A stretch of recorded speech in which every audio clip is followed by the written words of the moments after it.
মার্কিন সেনাদের লক্ষ্য করে ড্রোন হামলা চালানো হয়েছে। মার্কিন দুই কর্মকর্তার বরাত দিয়ে বার্তা সংস্থা এপি জানিয়েছে, ইরাকের পশ্চিমাঞ্চলের আইন আল আসাদ বিমান ঘাঁটির দিকে নিক্ষেপ করা 3টি ড্রোন গুলি করে ভূপাতিত করা হয়েছে। ওই ঘাঁটিতে মার্কিন সৈন্যরা অবস্থান করছে। যুক্তরাষ্ট্র আশঙ্কা করছে, ইরান সমর্থিত গোষ্ঠীগুলো মধ্যপ্রাচ্য জুড়ে মার্কিন বাহিনীর উপর আক্রমণ করতে পারে, কারণ ইসরায়েল ইরান সংঘাত তীব্রতর হচ্ছে এবং এর জন্য যুক্তরাষ্ট্রকে দায়ী করছে তেহরান। সংঘাত শুরুর আগেই মধ্যপ্রাচ্যের সব মার্কিন ঘাঁটিতে হামলার হুমকি দিয়েছিল ইরান। এ নিয়ে চাপা উত্তেজনার মধ্যে ড্রোন হামলার খবর এলো। শনিবার ফার্স সংবাদ সংস্থার বরাত দিয়ে স্পুটনিক ইন্টারন্যাশনাল দাবি করেছে, ইরান ইসরায়েলে আক্রমণ চালিয়ে যাওয়ার পরিকল্পনা করছে এবং মধ্যপ্রাচ্যে মার্কিন সামরিক ঘাঁটিতেও হামলা চালানোর পরিকল্পনা করছে। শঙ্কা করা হচ্ছে, ইসরায়েল সরকারের আগ্রাসনের ফলে শুরু হওয়া যুদ্ধ মধ্যপ্রাচ্যের সব অঞ্চল এবং এই অঞ্চলে মার্কিন ঘাঁটিতে ছড়িয়ে পড়বে।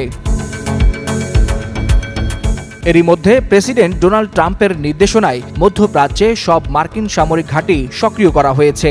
ইরান ইসরায়েল পাল্টাপাল্টি হামলার মধ্যে বড় ধরনের প্রস্তুতির অংশ হিসেবে এই পদক্ষেপ। শনিবার ওয়াশিংটন পোস্টের এক প্রতিবেদনে জানা গেছে, ইরানে ইসরায়েলের ভয়াবহ হামলা এবং তেহরানের পাল্টা আক্রমণের প্রেক্ষিতে সব ঘাঁটিকে সক্রিয় থাকতে নির্দেশ জারি করা হয়েছে। যে কোনো সময় হুমকি মোকাবেলায় বা শত্রুপক্ষে আঘাত হানতে ঘাঁটিগুলোকে সজাগ ও সক্ষম রাখা হয়েছে।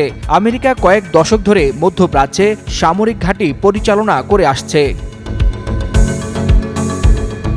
তথ্য বলছে, আমেরিকা এই অঞ্চলের কমপক্ষে 19টি স্থানে স্থায়ী ও অস্থায়ী উভয় ধরনের সামরিক ঘাঁটির একটি বিস্তৃত নেটওয়ার্ক পরিচালনা করে।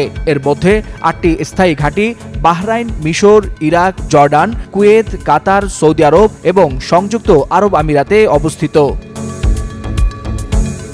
ওয়ালিউল হাসানাত, যুগান্তর নিউজ।